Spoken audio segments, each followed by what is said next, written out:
Live everywhere. Daily Co's Radio on netrootsradio.com presents David Walton. Kagro in the Morning Show.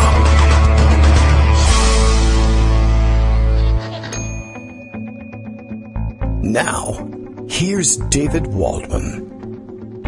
Hey, good morning, everybody. How you doing? It is Tuesday, November 1st. Happy November. We made it through Halloween. Did you run out of candy? We did. And I think one of our neighbors did, too. One of the kids came home with expired granola bars, which the older son, who actually didn't go out trick-or-treating last night, he had to say that was, in his book, legitimate rudeness to offer kids granola bars. Of course, I tried reasoning with him that he had a bag full of candy, too much candy as it is. Maybe someone's just concerned about the kids and their health, or maybe, just maybe, because you got to wait until all the facts are in before you judge, I say.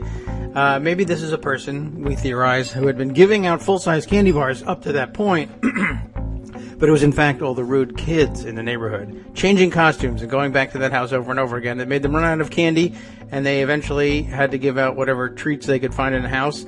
If that's the case, of course, I suggest that they all monitor their own health. They're eating expired candy bars. These are expired a year, my eagle-eyed wife tells me. So checking all the candy. Check your kids' candy.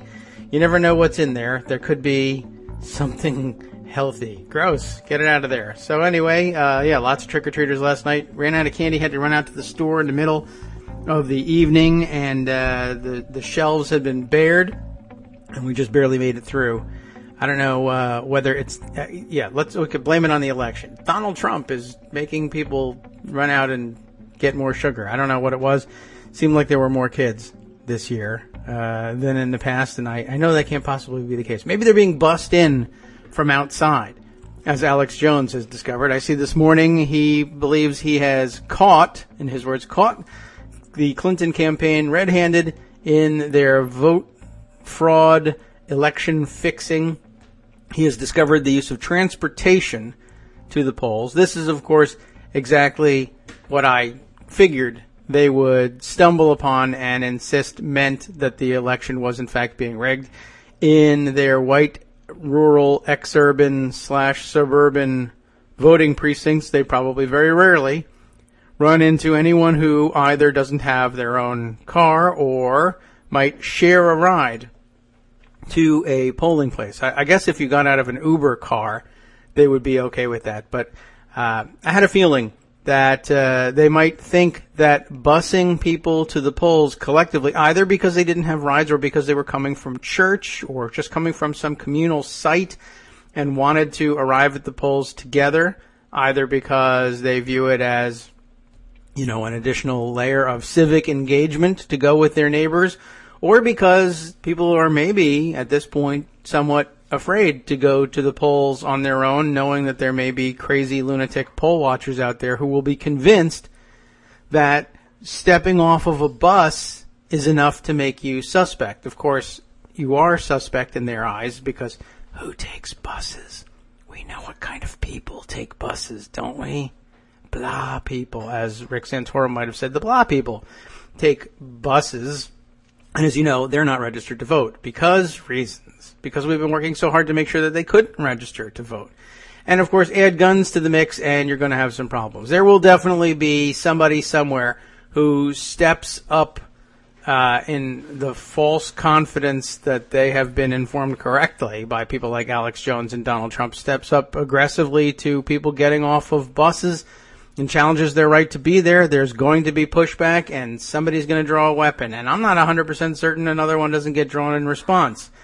It will be very interesting to see whether anybody who is intimidated by a poll watcher and who likewise draws a weapon can get away with a stand your ground defense. I don't think so, but we'll see. Hopefully it never comes to that.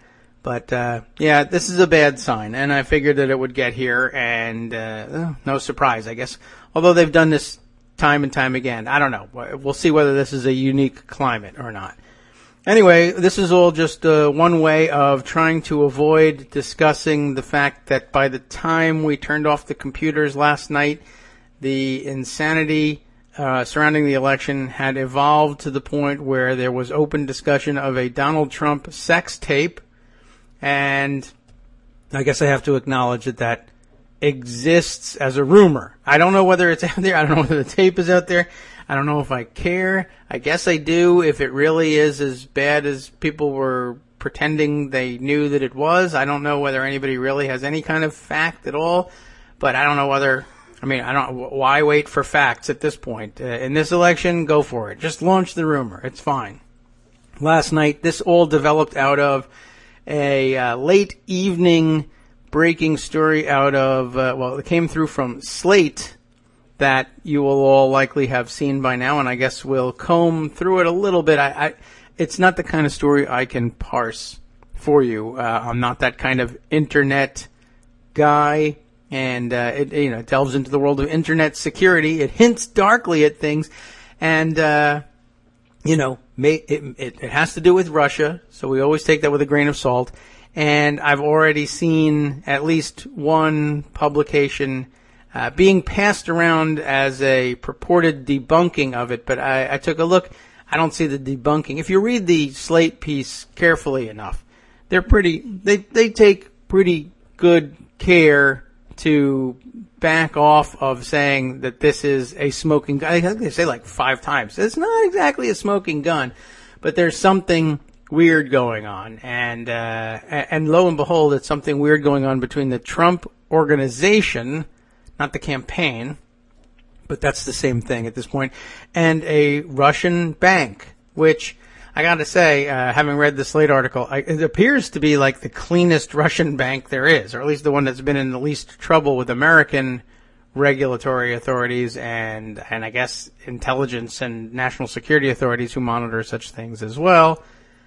But, listeners to the show during this election season that have heard us theorize about what might be going on in the Trump campaign will recall that we did theorize that there had to be a Russian bank in the mix somewhere if any of the other rumors were going to have any meat, and I guess somebody turned one up. So, I don't know. Very weird. Don't know whether we can really read too much into it, but it must be acknowledged that it was what people were talking about last night. And that likely means with only a week left in the campaign, people will be talking about it for that week. We'll see. Sometimes these things die a quick news cycle death. Sometimes not. But we'll round up other things that are more likely to stick around in the news as Greg joins us in a few minutes. So in the meantime, the first couple minutes are for stupid stories, scaremongering, rumor-mongering, and theorizing about Russia. Okay? All right. Well, I think that probably covers it in terms of what I actually know about this stuff, what's going on in Russia. It's a very detailed article, and there are more than a few of you I know in the audience who have offered up advice and information about the technicalities behind how the internets work, and so you likely understand this. I have yet to hear from somebody who is versed in this directly, really, and to see whether they think there's smoke involved here or not. But I guess we have a few days anyway to wait and see. There's plenty of other fun things to round up, things we didn't get to in the last couple of days that I have on tap. By the way, one thing I neglected to mention yesterday that should have been a Monday story that I didn't get around to is first case of arrest for voter fraud in this election is now behind us. And it's racked up, and guess what? It falls on the Donald Trump side of the ledger, it seems. A vote fraud suspect arrested in Des Moines, a Trump voter who insisted, for some reason, on showing up twice to vote. I guess at 2 different polling places. First things first, let's get rid of the auto-playing video. Thanks, Des Moines Register. Republican presidential candidate Donald Trump, you've probably heard of him, leads Democratic nominee Hillary Clinton in a Des Moines Register poll, of course, or at least did last week. Perhaps there's an update by now. We'll see whether Greg has anything. But I guess maybe that motivated a Des Moines woman to try and lengthen his lead by voting twice. Terry Lynn Rote is her name, 55 years old, booked into the Polk County Jail on Thursday on a first-degree election misconduct charge, which is a Class D felony. I don't know what any of that means, but whenever you talk about the class that a felony is in, it sounds really, really dramatic. Here comes Greg. He can tell us whether this changed the polls in Iowa. Good morning, Greg. How you doing? Hey, how are you? I am fine. Just sharing the news that I neglected to get around to yesterday of the woman in Iowa who showed up to vote for Trump twice. Just wanted to let everybody know that they finally found the voter fraud. And guess what? Just like everything else from the Trump campaign, it too is projection. So there you have it. She was one of 3 voter fraud suspects reported to police on Wednesday by the Polk County Auditor's Office. And I guess she cast a mail-in ballot and then also showed up to vote in person because that was going to make a tremendous difference. Apparently she had been told that this was going to be a lot easier to do and that millions upon millions of illegal immigrants were going to come streaming across the borders and pull it off. So certainly she should be able to, too, as an educated, upright, upstanding American citizen. Nabbed on the first try. Weird. Huh. Okay, so there you are. One for them. You vote often. Yeah, I guess so. I don't know why. I don't know why they thought this was going to be so easy. If you show up, they check your name, and if your name has already voted, you're in trouble. Fraud is rampant, and so you have to do this in order to make up for all those other people that are cheating. Yes, it's the exact same logic, by the way, that leads people to say, I understand that there's a sign posted, which according to law prohibits me from bringing my firearm into this theater, but I'm not going to obey it because criminals don't obey signs. So and I, as a good myself person, from criminals. Yeah, yes, weird stuff. Need to bring this in. All right, let's do it overall where we are in the election. Where we are. We'll bring in some polls, and then we'll talk about the Russian stuff. Okay. And inevitably that'll lead to discussing Comey. Oh, is he Russian now? Well, the question is what he did and effect on polls and so on. But let's start with a report. Dave Weigel pointed to this because he said, I'm in Michigan and I'm seeing the same thing as this report. Oh. And this is from Politico. And it says, swing state Democrats don't sweat Clinton email review. Okay. So far, there's no sign of diminished Democratic enthusiasm in early voting. Enthusiasm. And what he pointed out is that whereas tracker polls seem to indicate there is, real life on the ground stuff says there's not. And that's matched by the people who are following the actual early vote. People like John Ralston in Nevada. And Nevada's pretty much almost put away for Clinton. Yeah, okay. Mike Bitzer, Dr. Bitzer in North Carolina, and Mike McDonald, who follows everybody, and Steve Schall in Florida. There doesn't seem to be a real enthusiasm issue in terms of who's voting and where and when. Mm-hmm. North Carolina is actually catching up to where they were in 2012, and that's remarkable considering that there's been quite a bit of voter suppression going on in terms of the number of voting machines available in black counties, for example. Yeah. So North Carolina is tough to read, and the reason that North Carolina is tough to read is because the big story there is the huge number of what are called NPAs, no party affiliation. That's not the same thing as independents. Independents tend to run Republican. NPAs are often younger voters, and they're often voters of color, and when they are newly registered, they don't always register as a party. Therefore, the designation NPA. All right.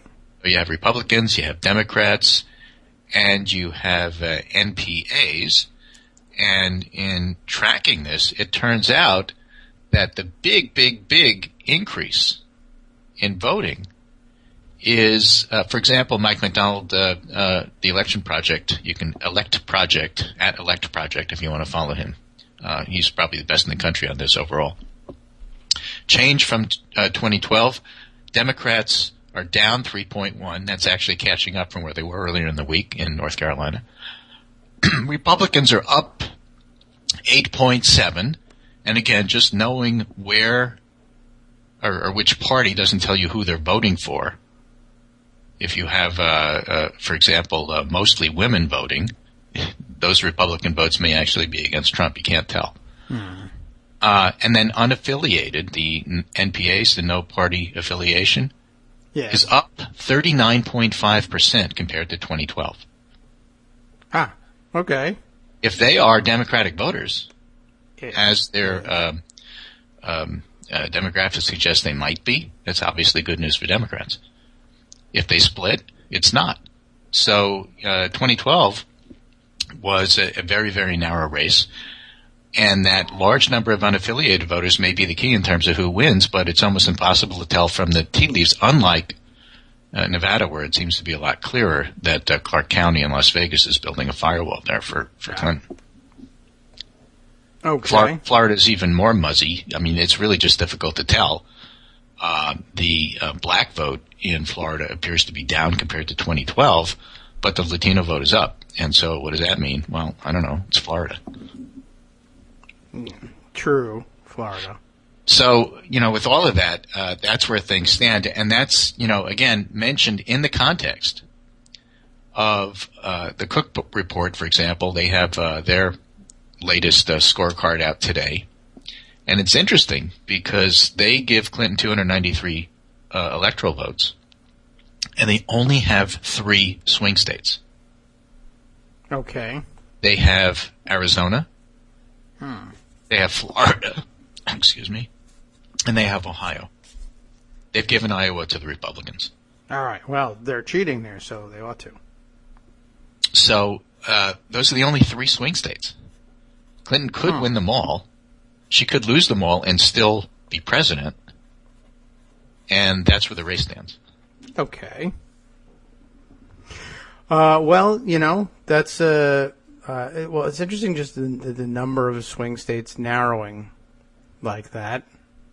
No, not all people do that. The Cook report does have access to internal polls that we don't.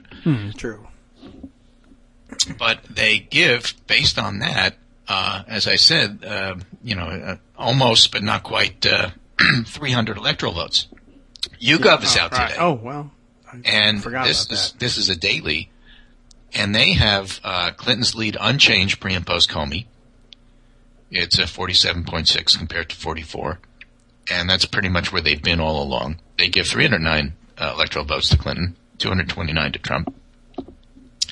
And they have a larger number of swing states, quite a bit larger. They consider Pennsylvania, Ohio, North Carolina, Georgia, Florida. Oh, I see. Okay. Ohio, Iowa, and Nevada. And even there, they figure Clinton is ahead in enough states that it's pretty much clinched. We have a number of individual polls that have come out now, and we'll talk a little bit about the trackers because one of the things that's getting a lot of noise is the ABC Washington Post tracker that has Trump by 1 today. But if you're looking at all the polls, which is what you have to do, there's new polls in Pennsylvania, New Hampshire, and Virginia, all firewall states. Benji Sarlin points out from NBC. They look pretty solid for Clinton. And so that's the state stuff. But if you're looking at the post-Comey non-trackers, YouGov +4 for Clinton is unchanged. NBC SurveyMonkey +6 is unchanged. Morning Consult +3 is unchanged. And Reuters +5 is down 1 point.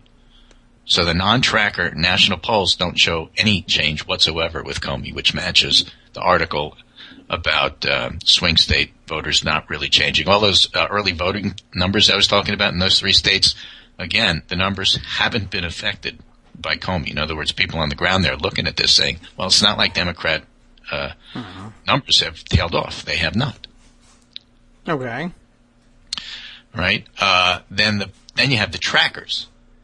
And the trackers are a little bit more sensitive. So the LA Times has a Trump 4-point lead, which they've had. They've dropped 2 points since Comey, but nothing between yesterday and today. ABC Washington Post poll was up 1 point for Clinton. Now it's up 1 point for Trump. So that's a 2-point lead. a 2-point switch rather, which is not large. IBD tip +1 for Clinton. That's also 2 points that she lost since Comey. I don't really care what Rasmussen says. Okay. They're out soon, but I don't even look at them. But the point is that the trackers are showing a 2-point difference, and the non-trackers are showing just about no difference. And that's about right, because the trackers tend to be a little bit more volatile. They tend to pick up what people are seeing in the news. And given the fact that Comey's discussion was Friday, and today is Tuesday, so you have a Saturday, Sunday, Monday sample, so we should be just about peak derp Comey right now in terms of what the trackers are picking up. And I would expect them to, tilt Clinton by a point or two, but not more than that by the end of the week. Okay. In any case, so that's the background behind all of this. And then we get the Russian stories. And there's actually 3 +1 Russian stories. The +1 is the Comey angle on it. Oh, okay. But there's 3 Russian stories that came out yesterday. And that's in addition to the New York Times piece about how Trump was cheating on his taxes. Oh. Well, that's a lot. Right. So all of a sudden, Halloween and everything starts to get dumped on him. And here I thought I was waiting for Labor Day. Right. So we have, and by the way, since you mentioned the Russian bank, there's the story in Slate that says that Trump Tower had this weird server that was picked up by some IT people, right, mucking around looking for internet tricks and dirty tricks, and they happen to stumble across this particular server. And that probably means pretty much nothing.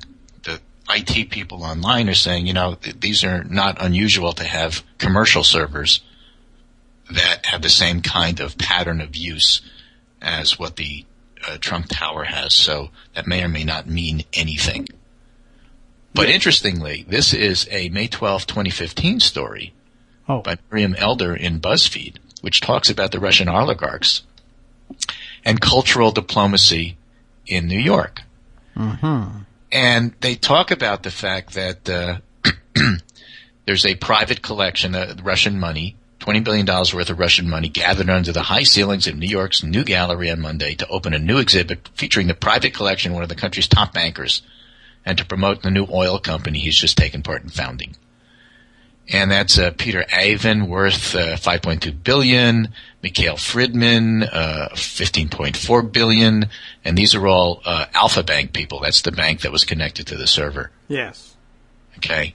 And basically, these guys appear to have been involved in a relatively sour oil deal that went south, and they happen to have been parking their money in Alpha Bank. And I'm just saying that when you have oligarchs involved with Alpha Bank, I wouldn't necessarily describe it as one of the cleaner banks as you did at the early part of the show. It's actually kind of one of the skeevy banks where some of the oligarchs hide their money. Because the Slate article, well, all they really had to say about it was that it hasn't raised red flags with American regulators to this point, or it's one of the less flagged banks in terms of penalties or right, trouble. And that's all possibly true, probably true. And I'm saying there's probably a whole lot less to this particular story than the fact that, server Russian Trump and must mean something. Probably doesn't mean much of anything. But I'm just saying that particular bank is heavily associated with the Russian oligarchs that I imagine may in fact wind up funding Trump's fortunes, except we don't know because he doesn't release his taxes. Yeah, well, so you have that that's story. That's the issue, of course, right?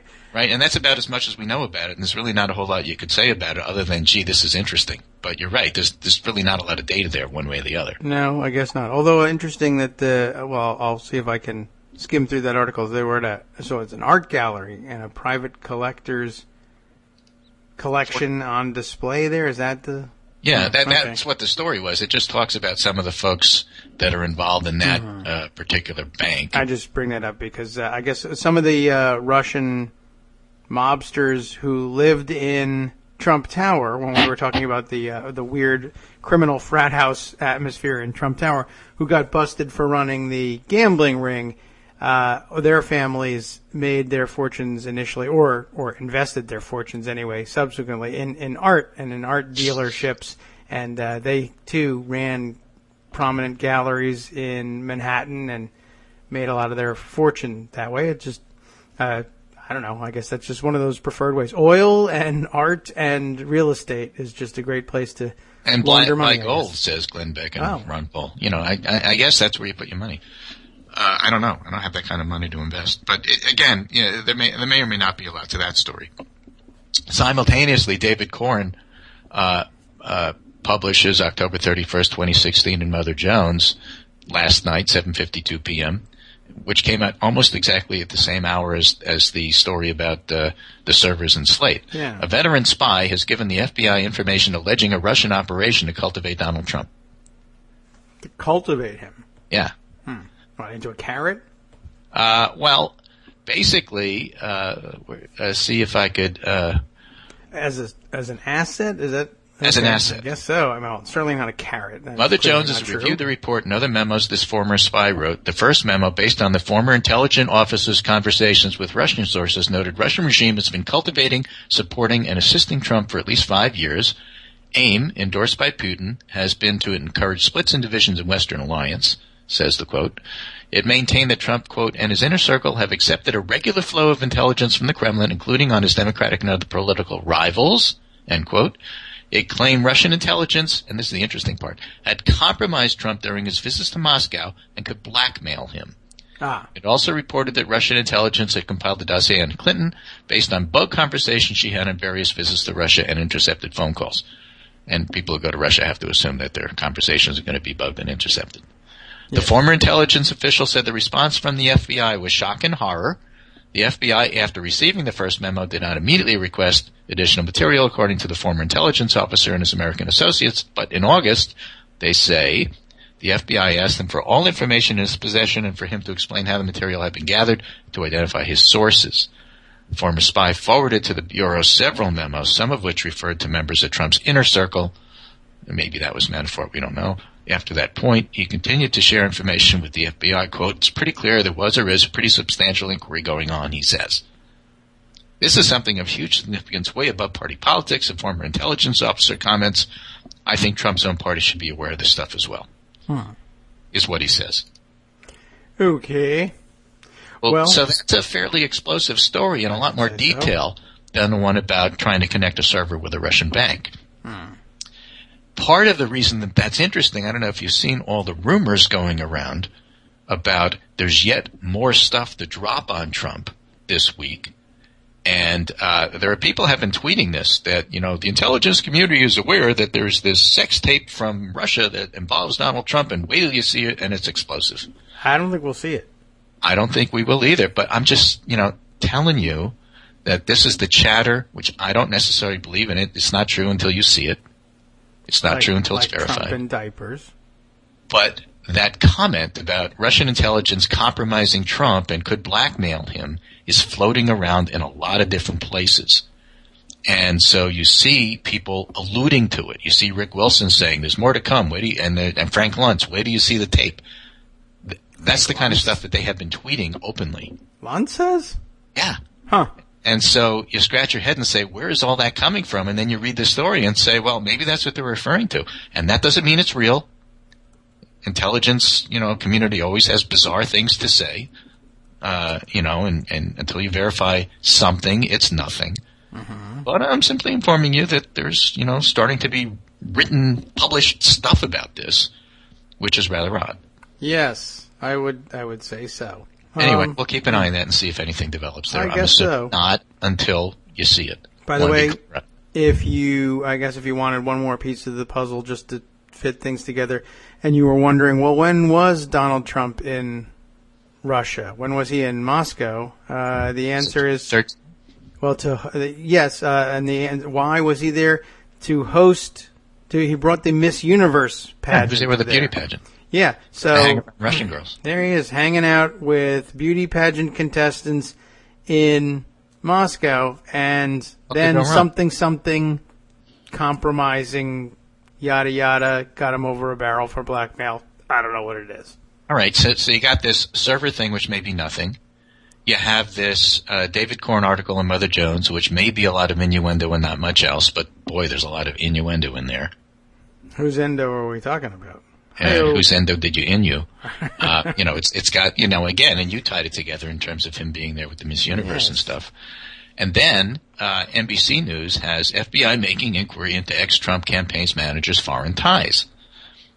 And that also came yesterday. The FBI has been conducting a preliminary inquiry into Donald Trump's former campaign manager, Paul Manafort's foreign business connections, law enforcement and intelligence sources told NBC News Monday. Word of the inquiry, which was not blossomed into a full-blown criminal investigation, comes just days after FBI Director James Comey's disclosure his agency is examining a new batch of emails connected with Clinton. And it came a day after Senate Minority Leader Harry Reid criticized Comey's revelation and asserted Comey possesses explosive information about close ties and coordination between Donald Trump, his top advisors, and the Russian government. The FBI, of course, didn't comment. Manafort told NBC News none of it's true. Oh. However, there is something going on in terms of the FBI and in terms of what they're looking at. So when you put all of those three things together, then you say, okay, well, go back on Friday. Comey announces with bipartisan condemnation. And what do I mean by bipartisan? John Cornyn, Charles Grassley, Jim Jordan in the House. Forget about Joe Walsh, but, he also, everybody said you shouldn't have done this. So that's pretty bipartisan. And then, of course, you have the professionals, the assistant attorney generals and retired and Holder and et cetera, et cetera. So what he does is he talks a little bit, very little. It's you make your own adventure email. Right. About make your own adventure a letter about we're investigating further emails, and obviously it explodes into media because they need something to fill 24/7 cable. But he doesn't talk about Trump and the Russian connection. Harry Reid says something. Everybody dumps on Harry Reid. How could you believe Harry Reid? He always makes stuff up. Look what he did with Romney's taxes. And it turns out Harry Reid is retiring and he doesn't care. And he says it anyway. And then these stories all come out. And you say, well, actually Harry Reid may well have been right when he said all this stuff.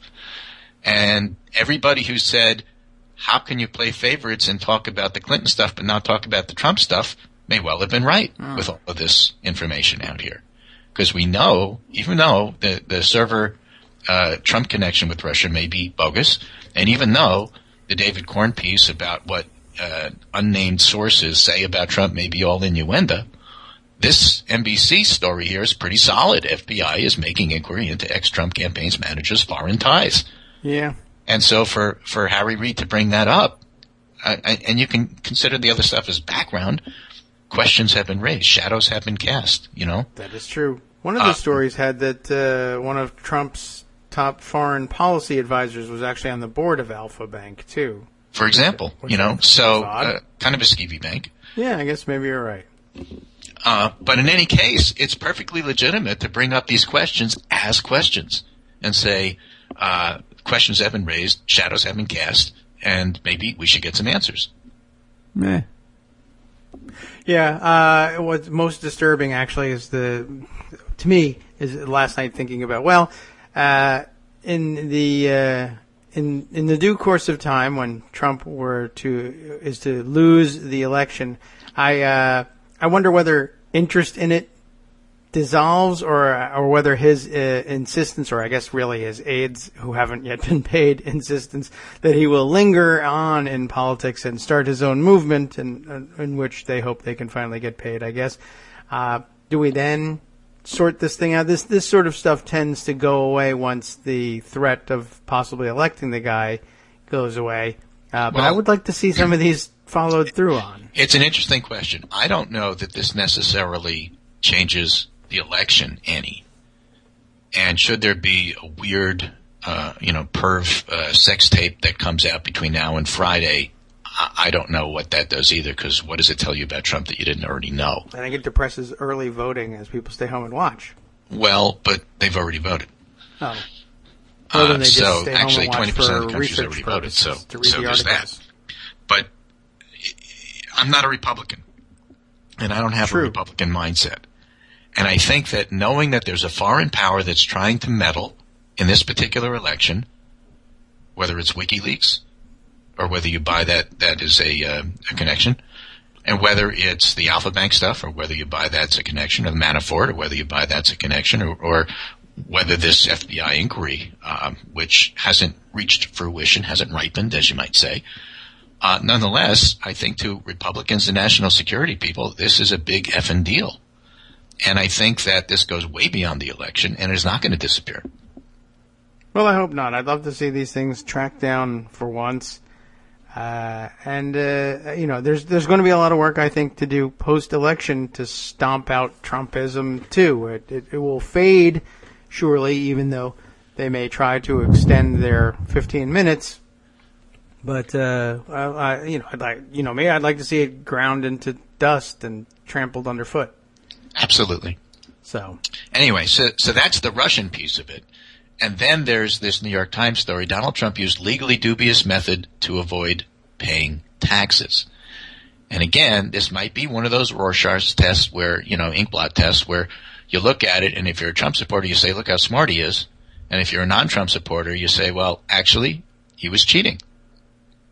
Donald Trump proudly acknowledges he did not pay a dime in federal income taxes for years on end. He insists he merely exploited tax loopholes. Why didn't she ever try to change the tax law so I couldn't use them? Mr. Trump asked during a campaign rally last month, but newly obtained documents show that in the early 90s, as he scrambled to stave off financial ruin, Mr. Trump avoided reporting hundreds of millions of dollars in taxable income by using a tax avoidance maneuver so legally dubious, his own lawyers advised him that the IRS would most likely declare it improper. Thanks to this one maneuver, which was later outlawed by Congress, and Clinton voted to outlaw it, Mr. Trump potentially escaped paying tens of millions of dollars in federal personal income taxes. It's impossible to know for sure because Mr. Trump has declined to release his tax returns, or even a summary, breaking a practice followed by every Republican and Democratic presidential candidate for more than 4 decades, otherwise known as breaking norms, as we talked about yesterday. Right.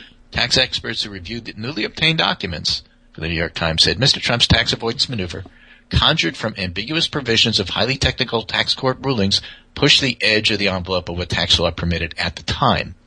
Whatever loophole existed was not exploited here, but stretched beyond any recognition, said Steve Rosenthal, senior fellow for the Nonpartisan Tax Policy Center, who helped draft tax legislation in the early 90s.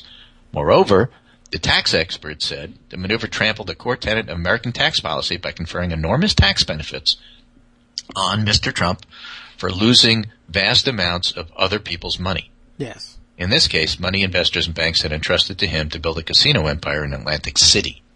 As the empire floundered, Mr. Trump pressured his financial backers to forgive hundreds of millions of dollars in debt he could not repay. While the cancellation of so much debt gave new life to Mr. Trump's casinos, it created a potentially crippling problem with the IRS. In the eyes of the IRS, $1 of canceled debt is the same as $1 of taxable income. Actually, and it always has been. This means Mr. Trump faced the painful prospect of having to report the hundreds of millions of dollars of canceled debt as if it were hundreds of millions of dollars of taxable income. But his audacious tax avoidance maneuver gave him a way to simply avoid reporting any of that. He's getting something for nothing, John Buckley, who served as the chief of staff for Congress's Joint Committee on Taxation in 93 and 94, said in an interview. The new documents, which include correspondence from Mr. Trump's tax lawyers, might also help explain how Mr. Trump reported a staggering $960 million loss in his 95 tax return. Yes. Okay? Tax laws allowed Mr. Trump to use that loss to cancel out an equivalent amount of taxable income. But tax experts have been debating how Mr. Trump could have legally declared a deduction of that magnitude at all. Among other things, they've noted Mr. Trump's casino losses should have been offset by the hundreds of millions of dollars in income he surely must have reported to the IRS in form of canceled casino debt. Surely. By avoiding reporting his canceled debt in the first place, Mr. Trump's $916 million deduction wouldn't have been reduced by hundreds of millions of dollars. He could have preserved the deduction and used it instead to avoid paying income taxes he might otherwise have owed. Under the rules, the $916 million loss could have been used to wipe out more than $50 million a year. We know that. But The point is that he had other debt that he just decided not to report. Yeah. Well, he is a very weird scheme, and there was a lot of interest in the New York Times explainer, I think they have more explaining to do on this one, frankly, to break it down a little bit smaller pieces and make it easier to understand. But one of the parts that they didn't really do a great deal of explanation on is that Trump structured the ownership of the casino empire in a weird way. In other words, where he's it's owned by a partnership in which he is both the limited partner and the general partner. But the general partner is, in fact, a corporate entity which is wholly controlled by him, but they take on all the liability. And the limited partner is Donald Trump, the human being. He gets all the money, and all the trouble and debt and problems are transferred to Donald Trump, the general partner corporation. And somehow people went along with this and said, sure, there could be a separate entity called Donald Trump, controlled by Donald Trump, that isn't Donald Trump. Yes, absolutely. Let's do things that way. So there's a fellow named Alan Cole that I follow on Twitter. He's an economist at the Tax Foundation. Mm-hmm. And he writes, because the New York Times summary was, the Times obtained documents showing Trump used a legally dubious tax avoidance maneuver. And Alan Cole writes, if the IRS was dumb enough to approve this, they deserve Trump as their boss. Okay. And he says, let me get to the summary. In case you missed it, the strategy outlined here should not be acceptable under the income tax. This is a bigger story than the original New York Times story about Trump's taxes, but for whatever reason, it's getting less play. I think because it's complicated and because everybody's focused on the Russian stuff in the emails. That's why. Yes. The original story shows that a guy who took big business losses ended up with a big loss on his tax forms. Makes sense, not surprising. Right. But this story shows some actual intent to break the income tax by, simplified, claiming other people's losses as your own. Yes. Okay. And I hope what else does he say about it? That's about all he says about it. But he thinks it's just wrong and illegal. Well, it is. The part that hasn't been explained is how anybody looks at his taxes and says, sure, other people lost this money, but you should be able to deduct it. It's mysterious as to how, and he puts it that way in a roundabout way. He says, makes a joke out of it. If they accepted it, it's on them. But it's not clear that they did, I guess, at any point. And also, it's just if they're just presented with paperwork that says, yeah, sure, these losses are mine. I don't know. I mean, there's just not that much checking going on, which is amazing because for a guy who says that he's not releasing his taxes because he's still under audit, I don't know if that's the part that's supposedly under audit. But if you're being audited by a organization that misses 900, asks for no paperwork on $916 million in losses, you'd think that would be done by now. When are we going to get that audit done so we can see the papers, guys? Right. Not that an audit really makes any difference in regard to whether you can release your taxes anyway. Nixon did when his was under audit, so that's not really a valid excuse. And by the way, he's never even shown proof that he's under audit. Right. But never mind all of that. Anyway, so that's a different story. Probably takes time to develop, and I don't know if there's enough time to develop it between now and the election, so it may not be a pre-election story, but once again, that might be a big post-election story. So, we'll see. In summary, we have polls that haven't changed that much because of Comey. Comey's taking all sorts of fire, bipartisan, so I think that the effect on that down the road is really going to be quite diminished. I think that the polls still show pretty solid Clinton win. What the Comey flap may have done is taken away landslide, made it into a 2012 kind of win rather than a 2008 kind of win, which would be too bad. And certainly the Senate and control still is in play, and that has to be seen in terms of how that works out. We have a bunch of Russian stories, which on the one hand are rather complex, and on the other hand, innuendo and gossip alone may wind up changing some minds. We'll see. But I think it's really going to be more of a post-election story unless more develops. And we still have a few days to go, so there may be a whole bunch of other stuff that comes out. If 3 or 4 stories like this drop on a Monday, there's maybe more to come on a Wednesday or Thursday. We'll see. Oh, by the way, I just want to mention, even though I'm a non-believer till I see it, buzz and gossip about Trump being compromised by the Russians is actually in the David Corn story. Other people talking about a tape to come. We'll see what happens. So just pay attention to all of it. All right. Would I watch such a tape? I don't know. You don't need to watch the tape. You need to hear about the tape. Well, if there is such a tape. That's what happened with the Billy Bush Bean tape. Oh yeah, I guess so. Did you watch the whole thing, or did you just hear about it the next day? I think I don't know if I. I mean, you do the same thing thing with debates, right? Yeah, I guess that's true. Right, I wait for people to talk about it. Well, actually, I mean, we may never see the tapes because at least one rumor about the tapes is you could get yourself arrested if you have a hold of this tape. Well, if it's that bad, then that's interesting. Yeah, and so does the New York Times run it on their website for newsworthiness or no? No, I don't think they do, but I think they describe it in graphic detail. All right. That means somebody has to watch it. Well, who are your sources? If it's your job, then it's your job. Again, it doesn't exist until we see to be it. on a jury, sure, But we shall see. Okay. All right. Anyway, that's my summary for today. Thanks so much for putting up with me. This is Tuesday, and we still have 1 week to go. Right? Why can't it be over? This is Greg Dworkin speaking with my friend David Waldman. Kagro in the morning. His show's not over. In fact, another hour and some to go. So we'll see what you want to talk about. There's always other stuff. There's Bridgegate. Oh, there's this trial going on. I forgot about that guy who was almost vice president. Yeah. Well, here's your summary of it in case you want to look at it. It's all up to the jury now, but the looming subtext is this, writes Andrea Bernstein for WNYC. How is it fair that Kelly and Baroni are sitting at the defense table in the Newark courtroom and Chris Christie is running the presidential transition team for Donald Trump, they ask. It's a great question. Maybe they answer it. Who knows? Being the boss. Yeah. Take care, and I will talk to you tomorrow. We'll see where we're at. Very good. Thanks, Greg. Don't make any sex tapes. I'll try not to. Okay. And if I do, I won't post them. Right. Very good. And I won't report on them. So you're safe. Good. This conversation never happened. Right. Just like the sex tape. Wink, wink. All right. I can't believe that this election could end this way, but hey, what can I tell you? Donald Trump, he's a weird guy.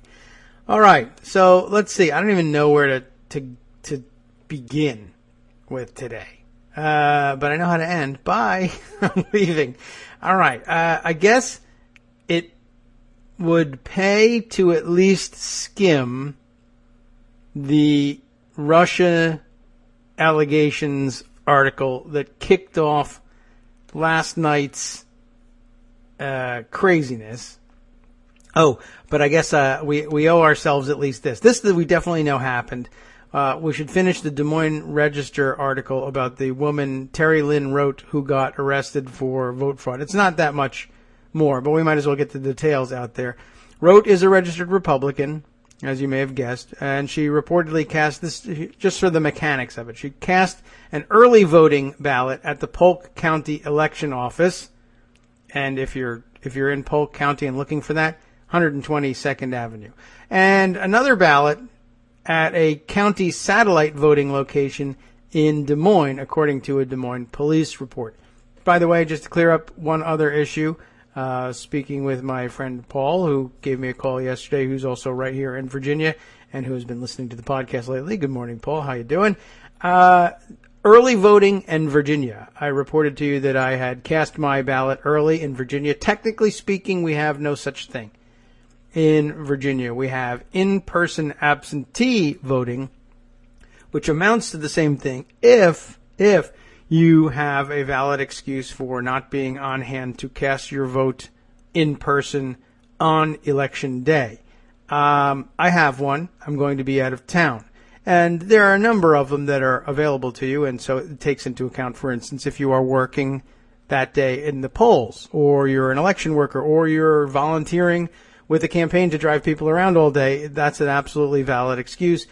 Child care, etc., travel for business, travel for pleasure, personal business, traveling to Moscow to make a sex tape with Miss Universe pageant contestants, or, their children for instance. I just am saying that's the rumor that's circulating.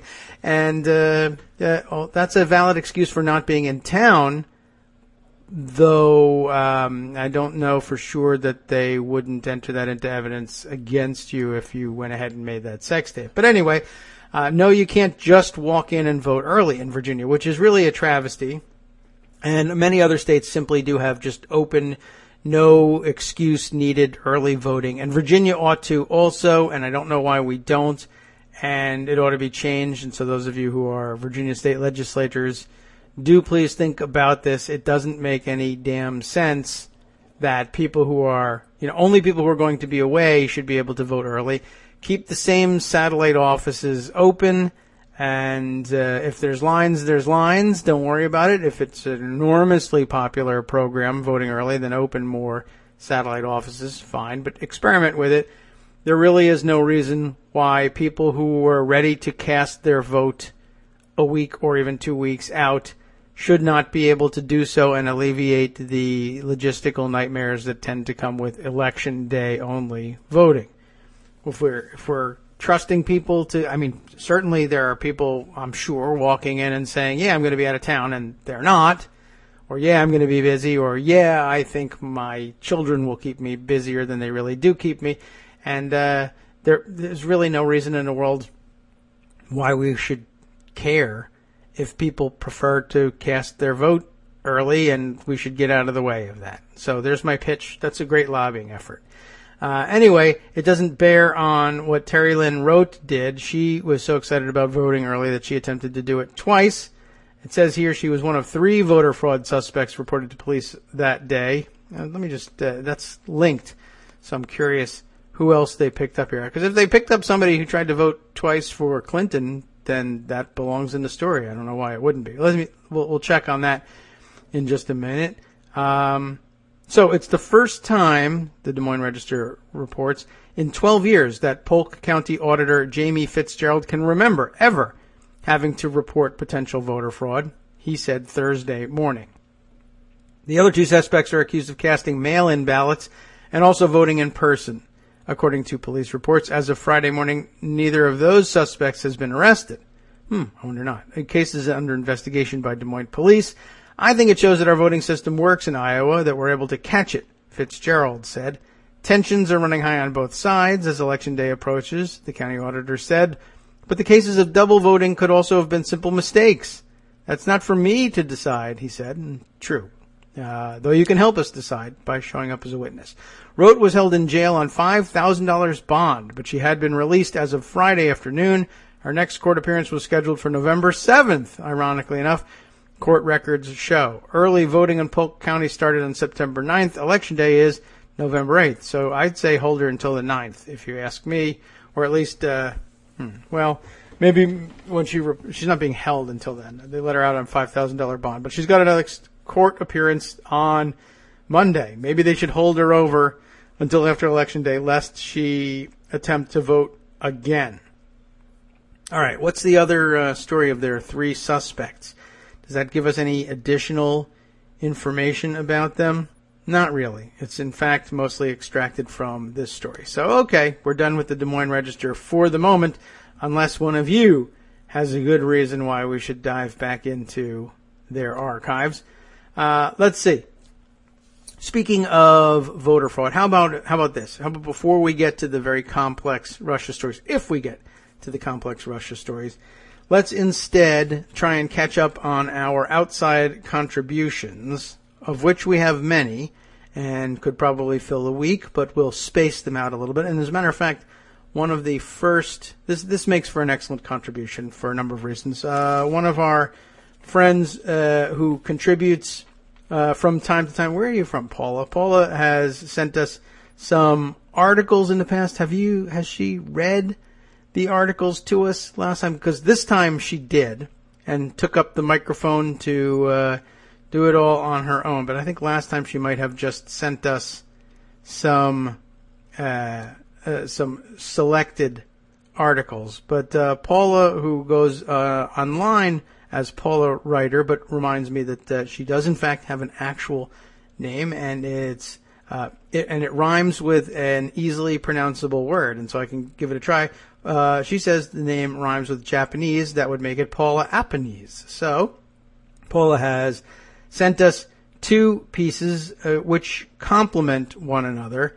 And in fact, I'm intrigued to see that the first piece from Washington Monthly is a piece written by David Atkins, who is familiar to many of us. I don't even know. David may even be listening to the podcast, though I suspect he's rather busy at the moment. A hunch about Republicans, cities, and voter fraud. Now, ordinarily, this is something I would probably read to you, but Paula has done us the favor of reading it for me, so let's roll that. Thanks, Paula. Hi, David. This is Paula Apanese from Akron, Ohio. I'm Paula, writer on Daily Kos. And the piece I'm reading today is written by David Atkins, who blogs at the Political Animal blog on Washington Monthly. A hunch about Republicans, cities, and voter fraud. This was written on October 24th, 2016. There's been much alarm and amusement about the fact that apparently over 70% of Republicans think that the election could be stolen from Donald Trump. As Trump ratchets up rhetoric claiming the election is rigged against him, and the GOP continues to pound the voter fraud drum, despite the evidence showing that it basically doesn't exist, his loyal flock has followed suit. Visit any conservative forum like Free Republic, and you will see that they take as gospel the notion that Democrats cheat at the ballot box. They never quite specify how, but it's almost always a dark conspiracy about dead and fictitious people voting in urban precincts. Simple racism is the easiest and most obvious explanation for such fears. The assumption is that Democratic puppet masters are paying droves of indigent minorities to take on assumed identities and stuff ballot boxes in nefarious schemes. It's all part of the implicit assumption that minority voters are inherently illegitimate, and that the only way those people can win is by cheating and inflating their numbers. But I think there's an added component to it. I don't have any data to back it up, but anecdotal evidence from my own upbringing, as well as conservative relatives, has always suggested to me that suburban and rural conservatives dramatically underestimate how many people live in urban areas. If you come from a rural or exurban, predominantly white neighborhood, chances are almost everyone you know is a conservative who votes for Republicans. Moreover, you generally believe that exurban and rural America is what most of America is made of. I grew up on the outskirts of Riverside, California, about an hour-and-a-half drive east of Los Angeles in the Mojave Desert. It has densified since, but in my childhood, this is David Atkins' childhood, it was Republican horse country. To me, Los Angeles was a big and scary place, but in my mind, the vast majority of America was like Riverside, not like Los Angeles or New York. Big cities were big, but they weren't the norm for most people. As it turns out, over 62% of Americans, and this is linked to a census piece that came out in 2015 explaining how over 62% of Americans live in incorporated cities. Obviously, not all of these are big cities with a liberal culture, but that's still an eye-popping number. This is an even bigger deal politically because big cities tend to be bluer than exurban areas are red, which is how, even without gerrymandering, the advantage would go to Republicans in the House, as overwhelmingly blue urban districts are surrounded by more heterogeneous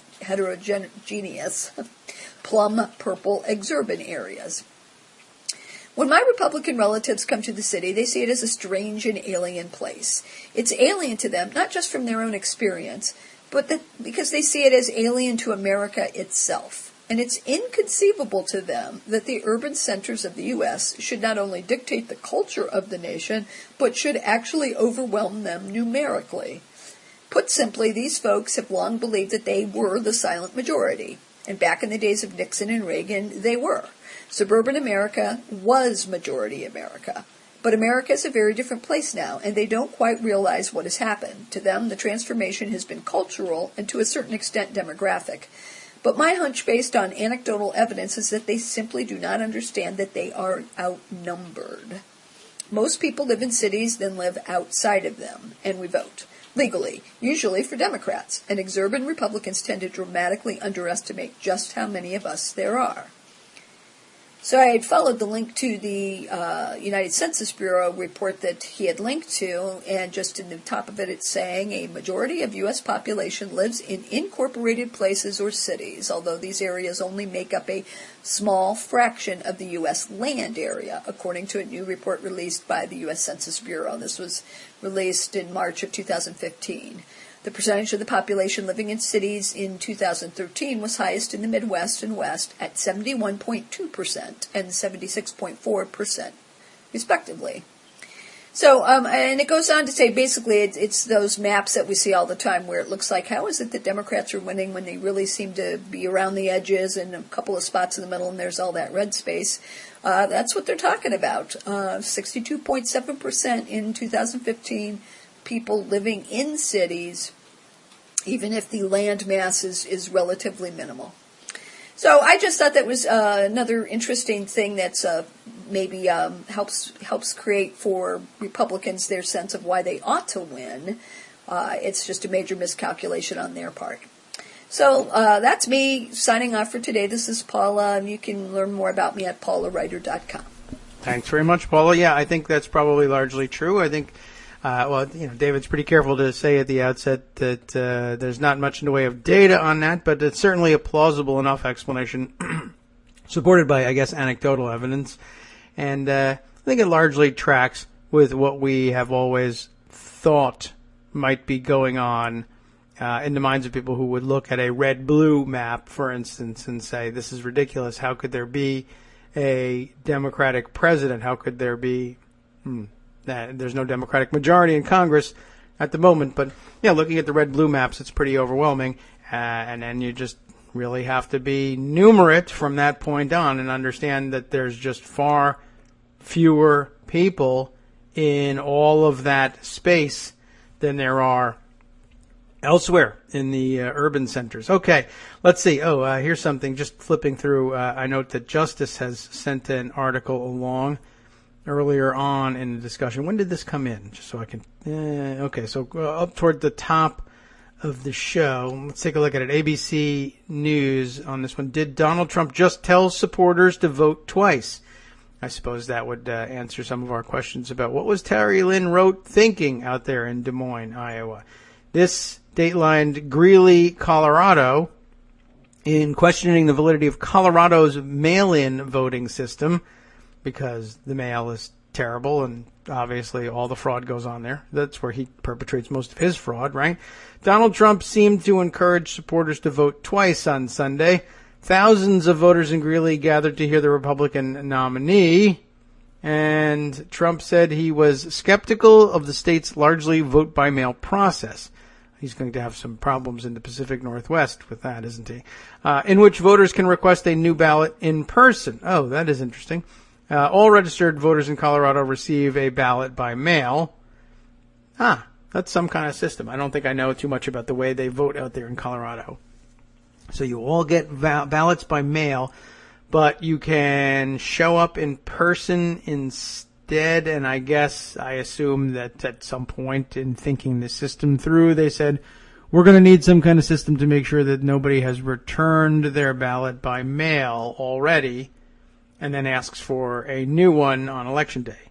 You can go to University Center. They will give you a new ballot, Trump said. They'll void your old ballot, give you a new one, and then you can go out and make sure it gets in. It's unclear whether Trump was encouraging people who've already voted to do that again, which would constitute voter fraud. In some places, they probably do that 4 or 5 times, but we don't do that, he said. So he's only encouraging you to vote twice, not 4 or 5 times. I don't know how the system actually works.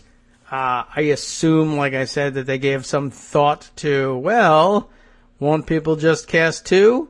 Well, we better have some kind of system for that. I don't know what it is. And the Coloradans, if that's what they call you, you can clue us in on exactly how that works. Is it something, if you show up on Election Day and ask for a new ballot, do you have to bring your old ballot with you and turn that in, like prescription drugs or something? Or what? Does it still have to be in your possession? If you've cast it, if you've mailed it, and it's no longer in your possession, that's that. You can't change. I assume they can't change your vote. Like you can't go and say, I voted last week, but I changed my mind. Can you pull my ballot out of the stack and give it back to me and destroy it and give me a new? I assume that's just out of the question. I don't know. But I guess if I had 10 seconds to devise a vote by mail system, I would have to build that into it. So I'll send you all ballots by mail, and if you want to cast an in-person ballot, if you bring me, forget your ID, who cares? But, all right, you want to have ID too. Bring me your ID and your old ballot. Even if you filled it in, I will accept it. If it's in the envelope, I'll take it out and I'll destroy it. Show me your ID. I'll give you a new ballot. I guess that would work. I don't know. I don't know what Trump thinks. I don't know if Trump has bothered to understand what that's supposed to be. And I don't even suppose that Trump is particularly bothered by the prospect that he might have sounded like he was telling people to vote multiple times. I don't think he cares. I just don't think he thinks that the law applies to him for some reason. Why it is, I don't know. I guess it's because he's skated so many times on the law before. I guess that could be it. That would, I guess, mesh more completely with the Newsweek piece from Kurt Eichenwald that we discussed yesterday with Greg but didn't read. But maybe now's the time to at least go through a portion of this. That would be Donald Trump's companies destroyed emails in defiance of court orders. Not too much more to add to this, except that this is illustrated helpfully with one of the pictures of Donald Trump and his hair that I would number among the top 5 most disgusting. I think I would love to know, what does he put in his hair? I think I would love to know that, though, given the nature of some of the other things we've discussed earlier in the program about him, maybe not. But it's this side, a profile picture of him is just very revealing. I mean, everybody knows that he's doing something wacko with this hair. He's combing it over something. He insists he's not bald. He insists that this is his real hair. Both of those things may be largely true, but it's obvious from a close-up photo that he grows his hair abnormally long in places and then just combs it over to one side. But this, I guess, would be his left side, and he's got wet, damp-looking hair that he grows.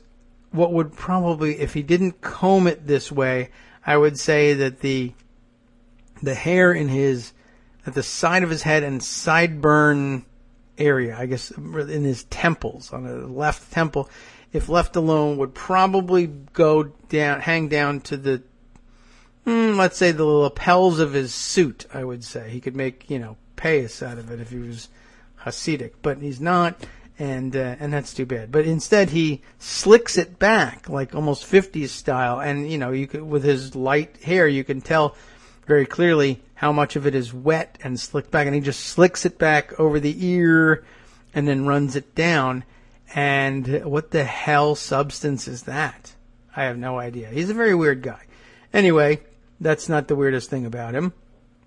But the story yesterday from Kurt Eichenwald was, of course, about how freely he destroys documents under subpoena and in defiance of court order when he's involved in lawsuits. Over the course of decades, he says, Donald Trump's companies have systematically destroyed or hidden thousands of emails, digital records, and paper documents demanded in official proceedings, often in defiance of court orders. That's a double hit there. By the way, of course, there's the ye old hypocrisy, which is that he's in the middle of criticizing Hillary Clinton for destroying emails and digital records when he does the same thing. He would differentiate by saying she was a government official and he's a private individual. But entering into the mix the standing court orders that makes it a matter of A, government interest, and B, a matter for the criminal courts. If you were to destroy your documents nonetheless, that does have the effect of erasing a great deal of the difference between the two cases, in my view. And the fact that he just makes a mockery of the judicial system by saying, yeah, you say I'm under a court order, but, how many divisions have you got, essentially? When am I going to pay the price for destroying documents in defiance of your court order? And if I'm not, then am I really breaking the law at all? He might ask.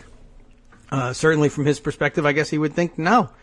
If you're rich enough, you're just not breaking the law. They really need to toss somebody in jail for these things, not just fine them, but it's just, I don't know. We keep saying that power exists, but we hardly ever use it, or at least not on rich white people anyway. These tactics, Eichenwald continues, exposed by a Newsweek review of thousands of pages of court filings, judicial orders, and affidavits from an array of court cases, have enraged judges, prosecutors, opposing lawyers, and the many ordinary citizens entangled in litigation with Trump. In each instance, Trump and entities he controlled also erected numerous hurdles that made lawsuits drag on for years, forcing courtroom opponents to spend huge sums of money in legal fees as they struggled, sometimes in vain, to obtain records. This behavior is particularly important given Trump's frequent condemnations of Hillary Clinton. As you know, while Clinton and her lawyers have said all those emails were personal, Trump has suggested repeatedly on the campaign trail that they were government documents that Clinton was trying to hide and that destroying them constituted a crime. The allegation, which the FBI concluded was not supported by any evidence, is a crowd pleaser at Trump rallies, often greeted by supporters chanting, "Lock her up." Trump's use of deception and untruthful affidavits, as well as hiding or improper destruction of documents, dates back to at least 1973. Of course, you'll recall that was when the federal government was suing him over civil charges that he refused to rent apartments to African Americans. The Trump strategy, as he says, was simple: deny, impede, and delay while destroying documents the court had ordered them to hand over. Shortly after the government filed its case in October, what are we on? The old 1973 case? Trump attacked. He falsely declared to reporters that the feds had no evidence he and his father discriminated against minorities, but instead were attempting to force them to lease to welfare recipients who couldn't pay their rent. The family's attempt to slow down the federal case were at times nonsensical. Trump submitted an affidavit contending that the government had engaged in some unspecified wrongdoing by releasing statements to the press on the day it brought its case without first having any, quote, formal communications with him. He contended that he learned of the complaint only while listening to his car radio that morning, but Trump's sworn statement was a lie. Court records show that the government had filed its complaint at 10 a.m. and phoned him almost immediately afterward. The government later notified the media with a press release. Prosecutors responded to Trump's affidavit by showing he had fudged his claim by using the term formal communication, an acknowledgement, they said, that he had received what only he would characterize as an informal notification, which they described as an intentional effort to mislead the court and the public. But the allegation slowed the case. It required the government lawyers to appear in court to shoot down Trump's false charge. The Trumps had more delaying tactics. Trump announced in a press conference that his family and their company were bringing a $100 million countersuit against the government for libel. Anonymous tenants and community leaders, he said, had been calling and writing letters expressing shock at the government's, quote, outrageous lies. Once again, motions, replies, and hearings followed. Once again, the court threw out the Trump allegations. For months, the Trumps ignored the government's discovery demands. Even though court procedure in a civil or criminal case requires each side to produce relevant documents in a timely manner. This allows for the plaintiffs or prosecutors to develop more evidence in support of their claims, as well as for the defense to gather proof to fight the case against them. When litigation is filed or even contemplated, scrupulous lawyers and corporations immediately impose document retention programs or require that any shredding or disposing of records be halted. Courts have handed down severe sanctions or even criminal charges of obstruction of justice against executives and companies that destroy records because they knew they were going to be sued. All of this is true. And by the way, all of this is relevant to people's insistence that Donald Trump was never, ever going to actually file suit against, for instance, all of his accusers in the sexual harassment and sexual assault cases, as he alleged he was going to do in his fantastic, historical new Gettysburg Address. They've all insisted that he would likely never follow through with this because he would be petrified by the prospect of discovery from the defense in all of these cases. Although I guess I would have to suggest to you that it's perhaps not true, that he perhaps has no fear of discovery from the potential defendants in these cases because he would have no intention whatsoever of complying with orders for discovery. Now, you might ordinarily say, that's crazy. You'll get yourself in even more trouble, and trouble that's very difficult to get out of, and that doesn't even have a definite end to it. If you're found in contempt of court, for instance, by refusing to comply with discovery orders. And yet, I guess if he were to point at history, he would say, I've been involved in thousands of lawsuits. I've been under discovery orders thousands of times. I have defied them thousands of times. They have said, I'm going to get you. I know you have these documents. You're going to end up having to turn them over, and they're going to be the evidence that hangs you. I simply shred the stuff and deny that it ever existed, and no one has ever done a damn thing about it. They say right here, scrupulous lawyers immediately impose document retention programs because courts have handed down severe sanctions or even criminal charges of obstruction of justice when you do these things. Well, where have the severe sanctions or criminal charges of obstruction been for Donald Trump? Nowhere. They never show up. Do you think he believes they will this time? I really don't know. Have circumstances changed? Maybe. Then again, maybe not. So continuing with Eichenwald's story, when the government filed its standard discovery requests back in the 1973 case, the Trumps reacted as though seeking that information was outrageous. They argued in court that prosecutors had no case and wanted to rifle through their corporate files on a fishing expedition, which sometimes they do. That's true. Once again, this led to more delays, more replies, more hearings, and another specious argument thrown out of court. He loses every time he makes these arguments, but so what? It doesn't cost him anything but money. 6 months after the original filing, the case was nowhere because the Trumps had repeatedly ignored the deadlines to produce records and answer questions, known as interrogatories. When a government attorney finally telephoned a Trump lawyer to find out why, he was told the Trumps had not even begun preparing their answers and had no plans to do so. The Trumps also postponed and blocked depositions, refused to provide a description of their records as required, and would not turn over any documents. Why would they? Was he ever punished? If not, how's he going to learn that lesson? Finally, under subpoena, Trump appeared for a short deposition, as he does from time to time. When asked about the missing documents, he made a shocking admission that Trumps had been destroying their corporate records for the previous 6 months and had no document retention program. They had conducted no inspections to determine which files might have been sought in the discovery requests or might otherwise be related to the case. Instead, the order to save space, Trump testified. In order to save space, he said, officials within his company had been tossing documents into the shredder and garbage. The government dashed to court seeking sanctions against the Trumps. Prosecutors asked the judge to allow them to search through the corporate files or simply declare the Trumps in default and enter judgment against them. The judge opted to allow the government access to the company offices so they could find the records themselves. In other words, you do the work. Hooray. What a great system. In 3 letters and 3 phone calls, the government notified the Trumps that this inspection would take place on June 12, 1974. When they arrived at the Trump offices, Trump was there, but he and everyone else was surprised that prosecutors had come and refused to allow them access to documents without their defense lawyers present. A prosecutor called those lawyers, but guess what? They weren't in their offices. The frustrated prosecutors then gave up and headed back to court. No! Law and order! Crack heads! Arrest people! Haul them out of there! Search warrants! Seize the place! They didn't know then. They're just a bunch of jerks. So, what happens next? They were then hit with a new delaying tactic. The Trumps submitted a filing based on statements by Trump that radically misrepresented what had occurred that day.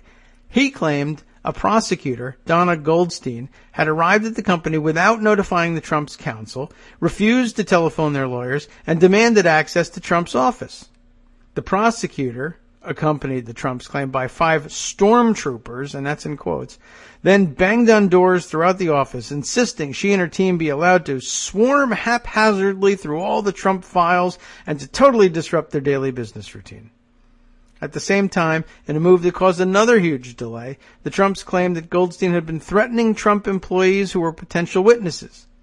In several instances, the employees signed affidavits saying they had been subjected to abuse by Goldstein, then denied it when they were forced to testify.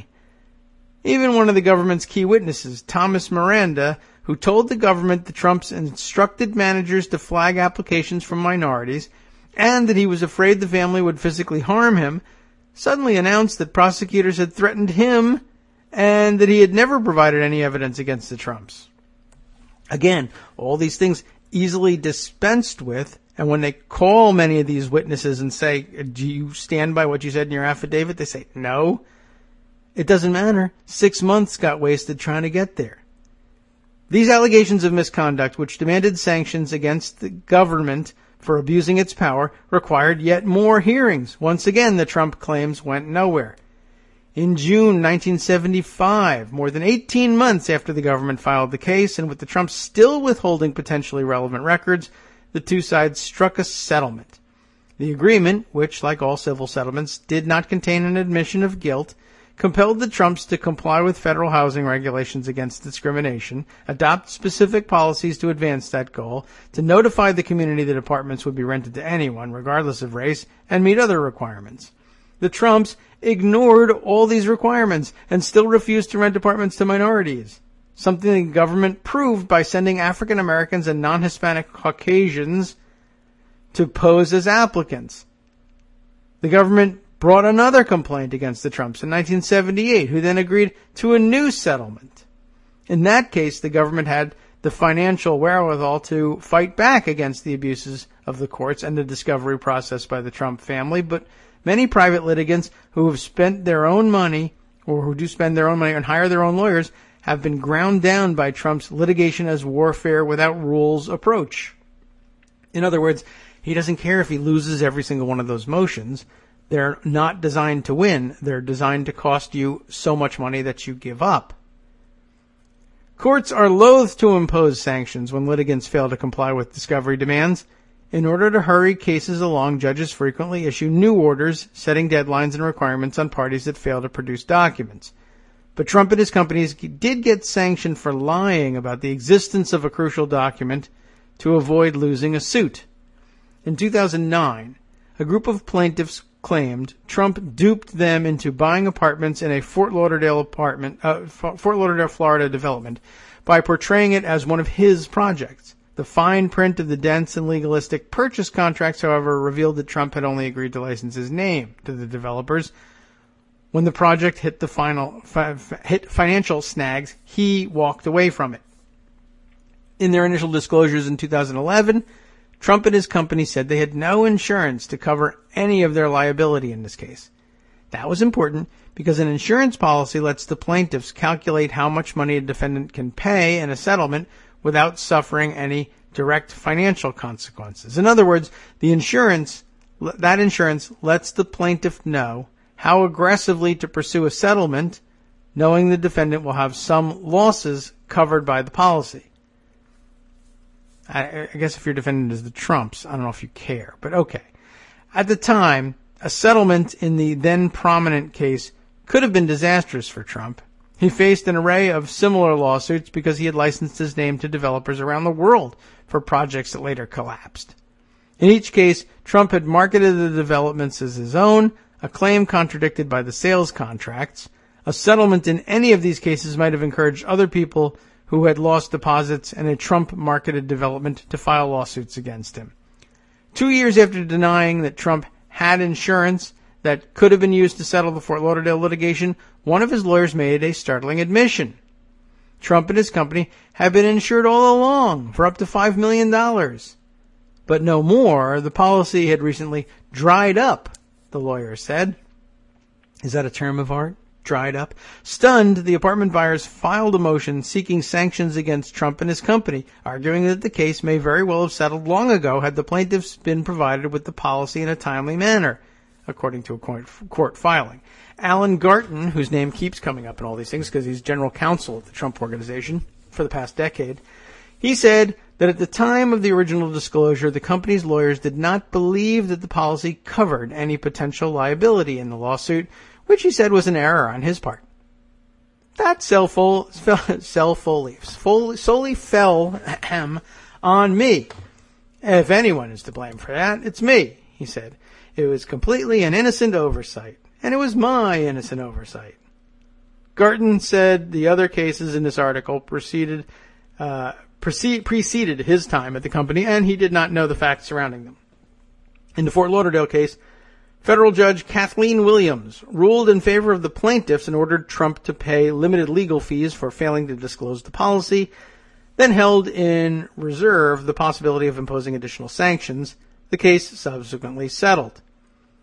Perhaps the worst legal case involving Trump and his companies hiding and destroying emails and other records involved real estate developer Cordish Cos in this case, which through an affiliate called Power Plant Entertainment LLC, built 2 American Indian casinos in Florida.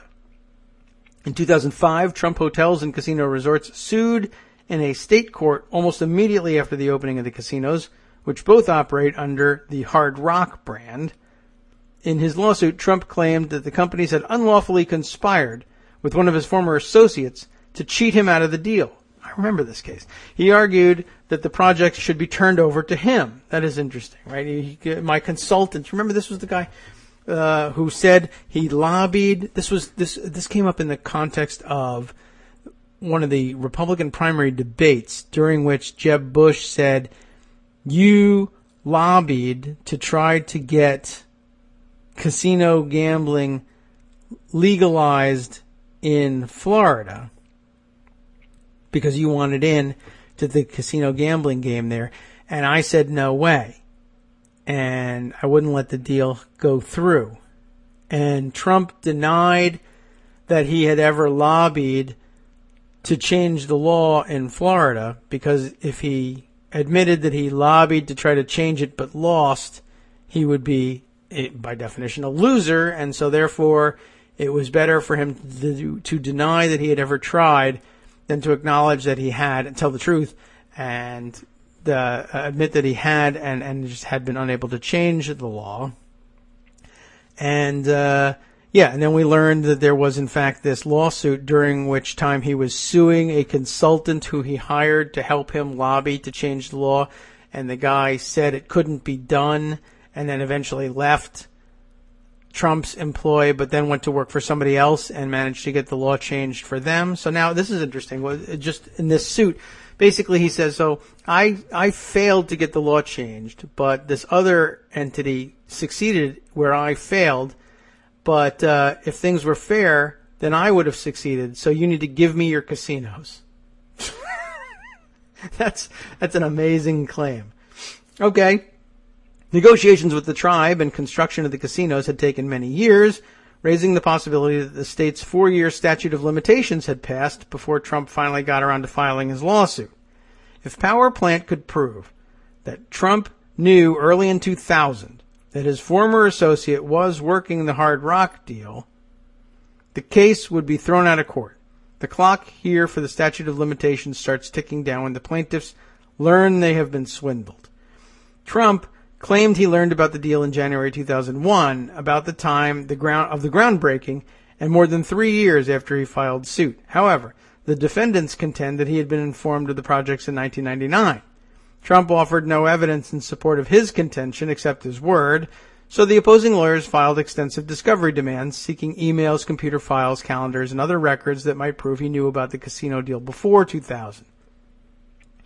A full year into the case, Trump and his company, Trump Hotels, had produced only a single box of documents, many of which were not relevant, and no emails, no digital files, no phone records, calendars, or even documents Trump lawyers had promised to turn over.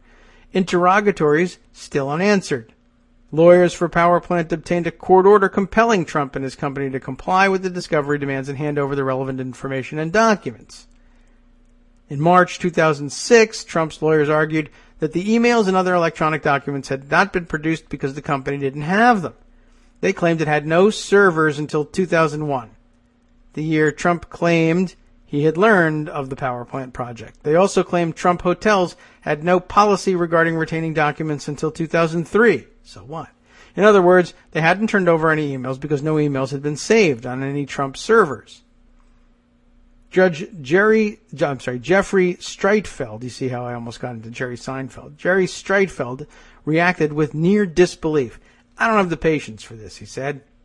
This has been going on too long to have to listen, and I don't mean to be disrespectful to this double talk. There has to be an attitude adjustment from the plaintiff. Sounds tough, right? Streitfeld ordered Trump executives to file sworn statements attesting to how their email systems had worked from 1996 onward. In response, Trump Hotels filed an affidavit from one of its information technology managers stating that it had no servers prior to 2001. This was false, and by deposing numerous IT specialists with two Trump companies, the Trump Organization and Trump Hotels, lawyers for Power Plant gradually chipped away at it.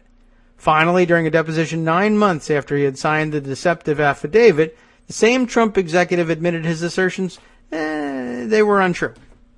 In fact, an IBM Domino server for emails and other files had been installed in 1999, the same year that witnesses for Power Plant contend that Trump had learned of the casino deal.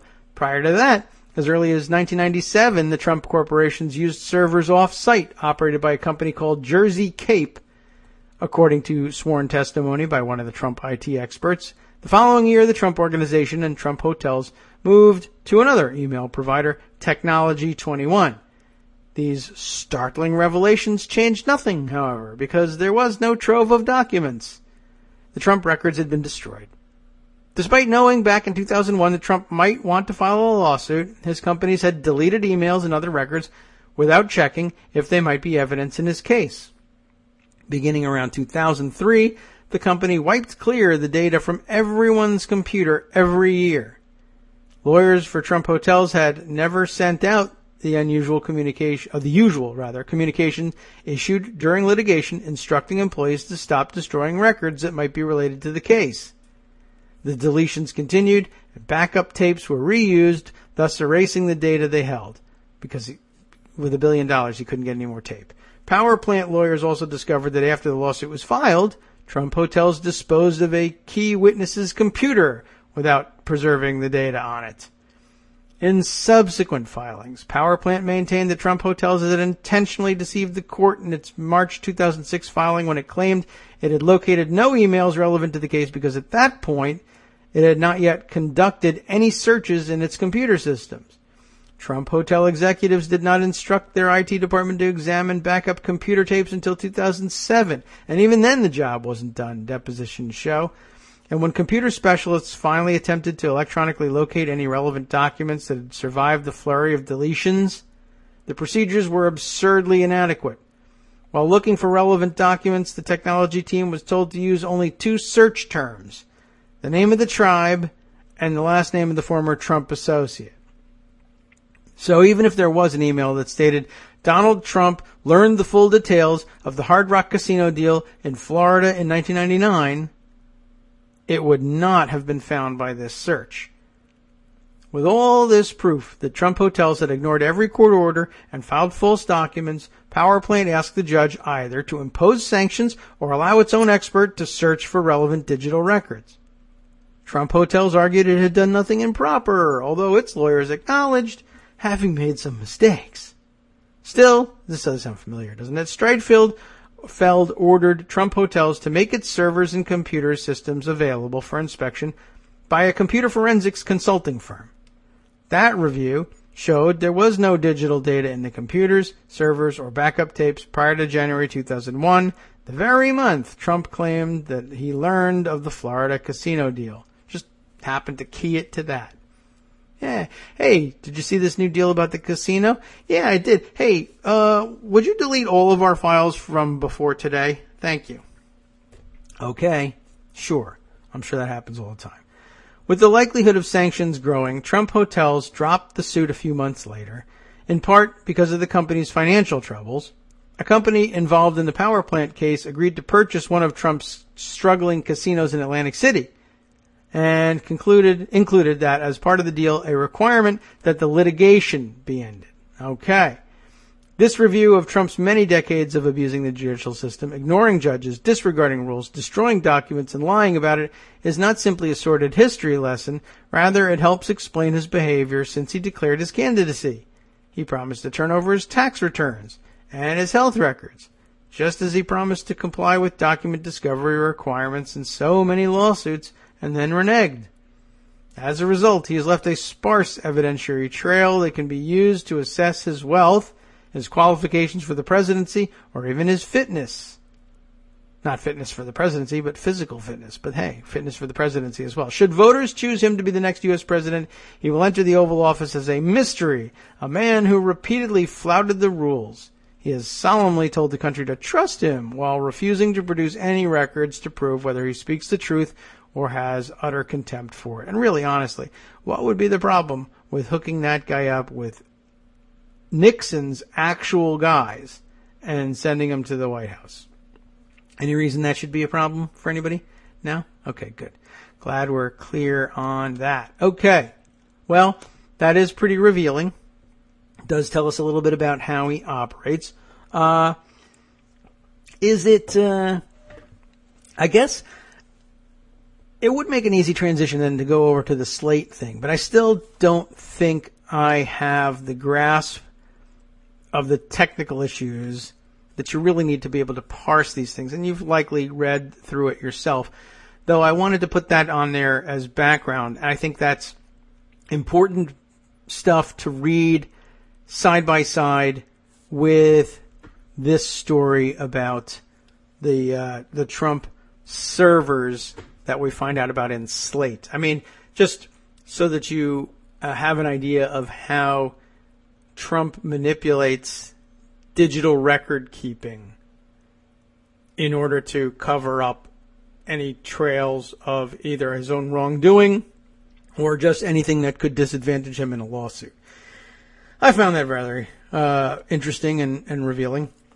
Let's see. There are a few other things that I guess we need to catch up on. There are a few items of political import, which, let's see. Why don't we save those for another visit with Joan tomorrow, and we can lay the groundwork for more discussion about them since they bear on congressional leadership and congressional dynamics.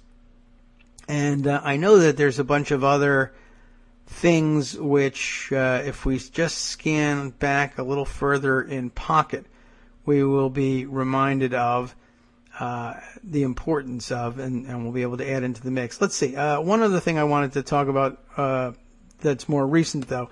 I mentioned to you the other day Benji Sarlin's piece over at NBC that I think probably also fills in another piece of the puzzle. And yes, once again, it looks like we're going to close out the final week of this by just covering as many of the Donald Trump bases as we can, just to describe as fully as possible to you just what kind of a guy this person is, so that I guess if you're out there knocking on doors and you find yourself involved in an argument with somebody about Donald Trump, you'll be fully armed.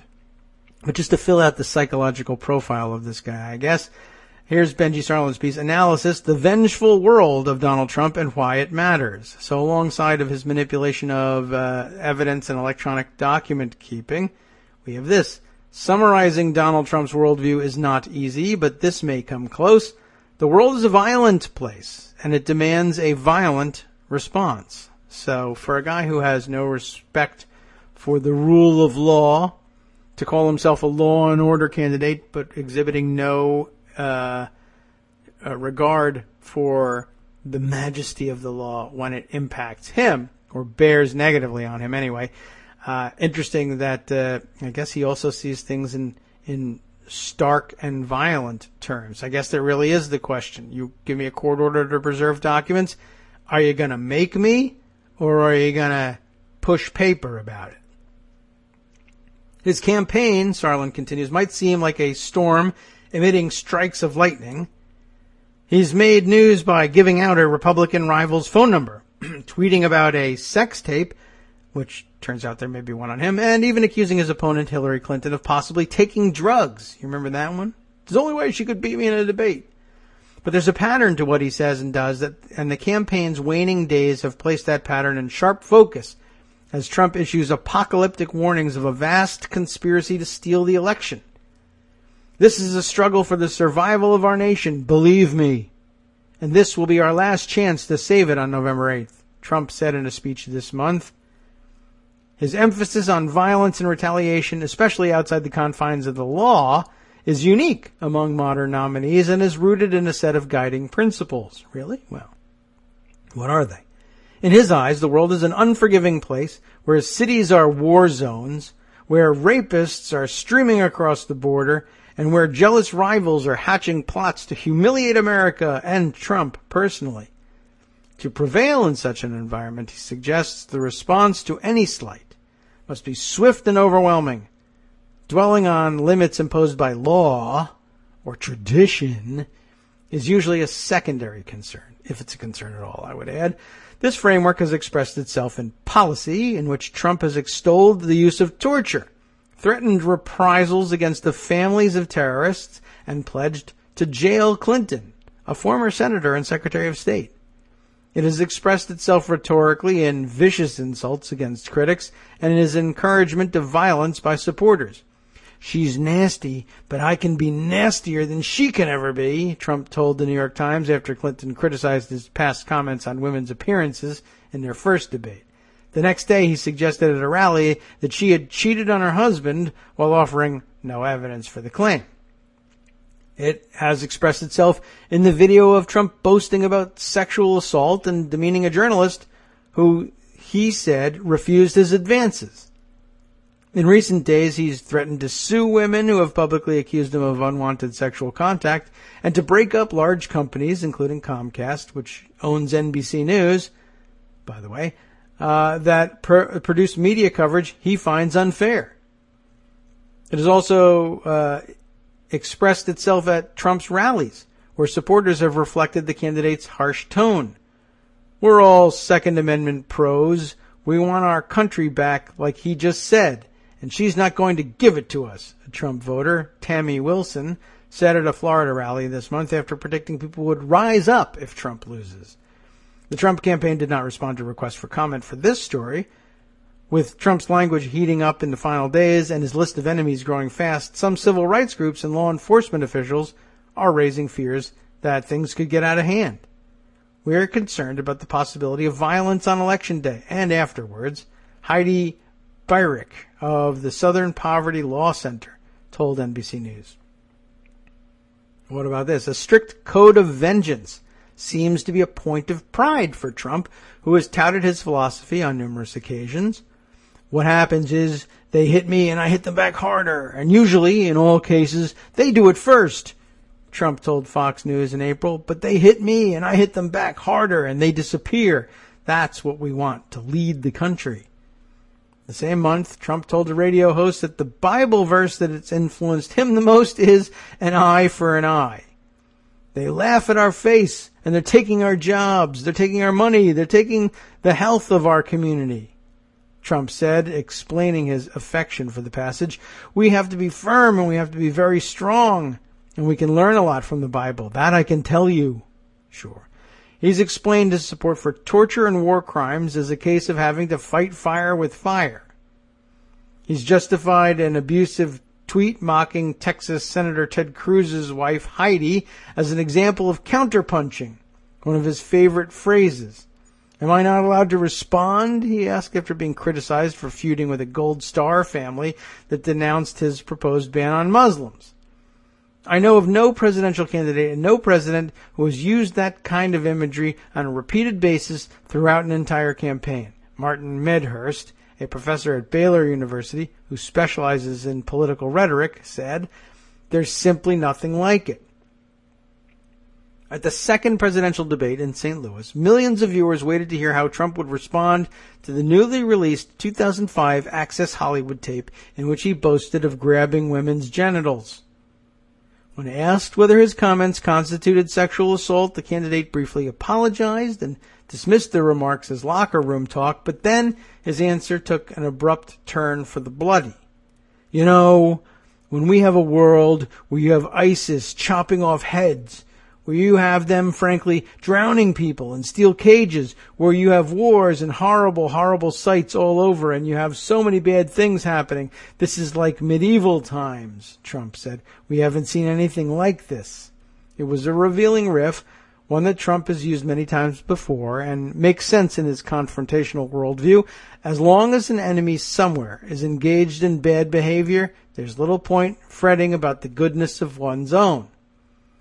In the case of the debate, Trump brought up ISIS when talking about his own personal conduct. Usually, though, he's brought up the same descriptions of executions while rousing audiences with talk of war crimes. The enemy is cutting off the heads of Christians and drowning them in cages, and yet we are too politically correct to respond in kind, he wrote in a letter to USA Today in February, explaining his support for torture. We have to fight so viciously and violently because we're dealing with violent people, he said in a June speech endorsing waterboarding that also referenced ISIS executions.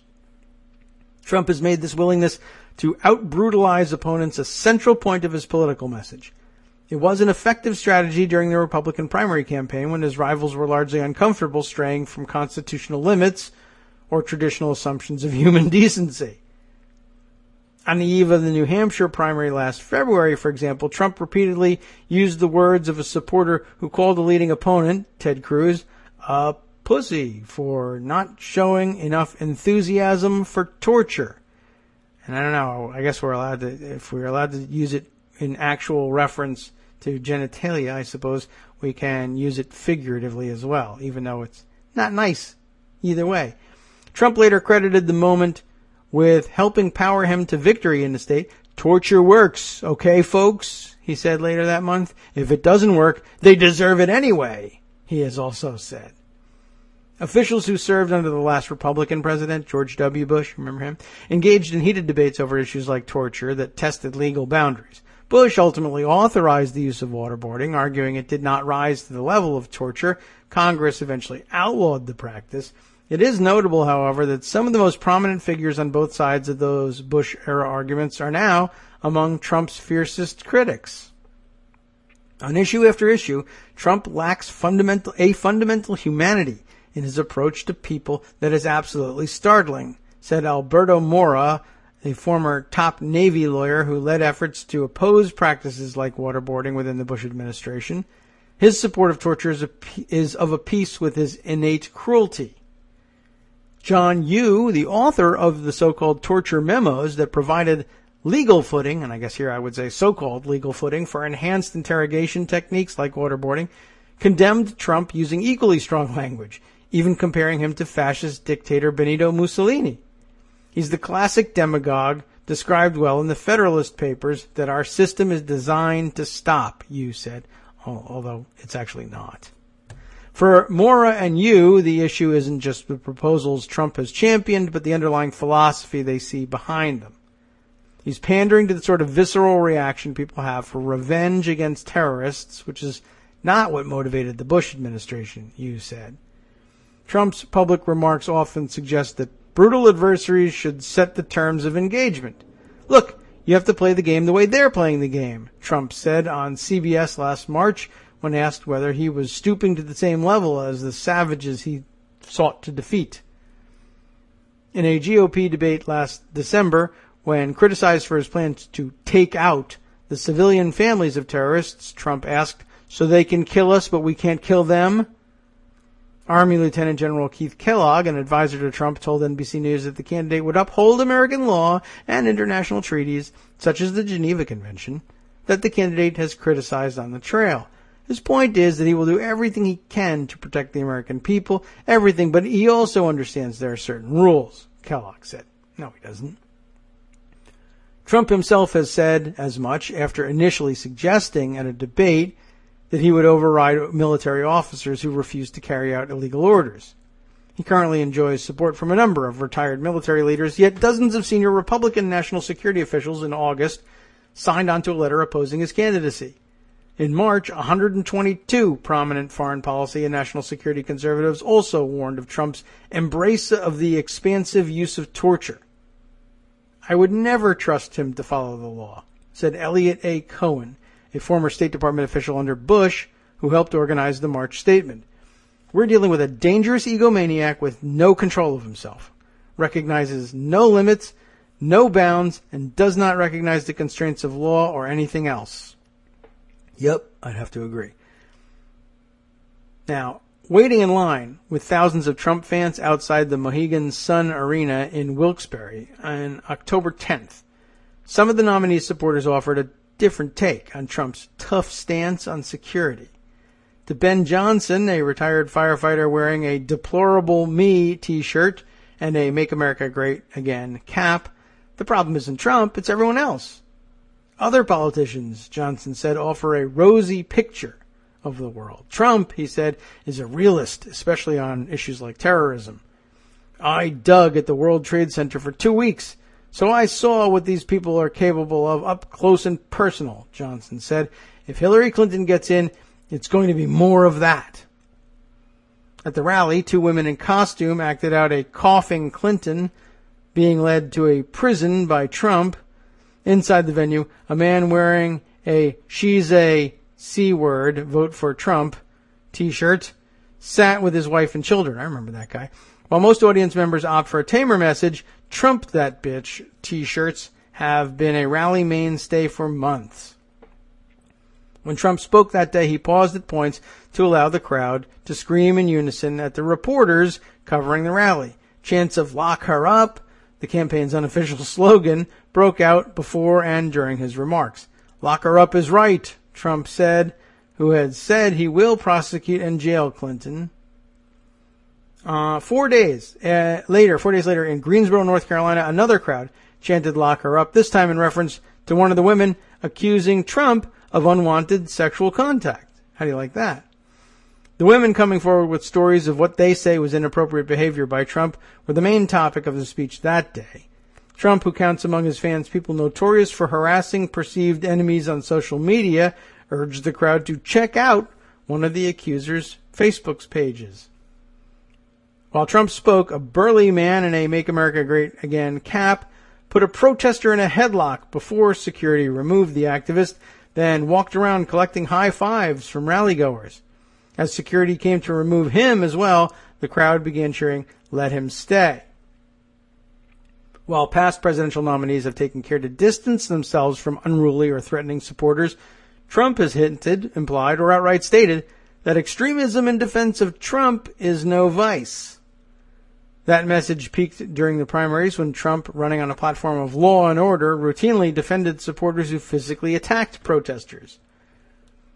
On the day of the Iowa caucuses in February, Trump told his supporters he would pay for a lawyer if they knock the crap out of protesters he claimed were planning to throw tomatoes.